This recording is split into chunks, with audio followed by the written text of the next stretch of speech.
All right, so in the last video we talked about owning distribution, and that's a way to future-proof your business. Let me just give another case study of how this is happening in a big way, and it's happened subtly over the last 10 years, and it's really coming to light, and that is this.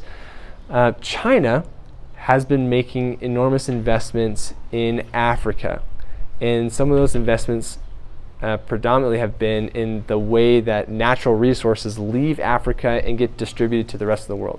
Africa has a very healthy and strong economy for exporting because they have a lot of natural resources. It's a huge continent, by the way, if you don't know. It's enormous. And they're rich in gold and diamonds and uranium and copper and a whole bunch of other things. Oil and gas, they've got tons of it. And they don't have near the demand internally for that stuff, and they also don't have near the manufacturing infrastructure for that kind of stuff. And so a lot of those raw goods and commodities get shipped overseas to Europe, to the United States, to China, to a lot of different places. Now, historically, they haven't had the greatest infrastructure, roads and utilities and ports to accommodate such a massive transition to an exporting economy, right?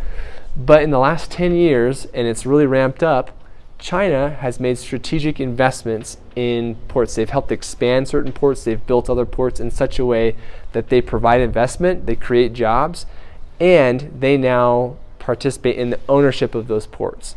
So they control distribution.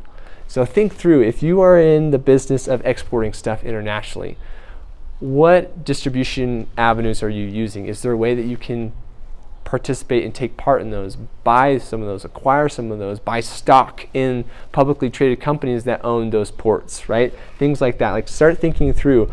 This is a playbook that has worked time and time again.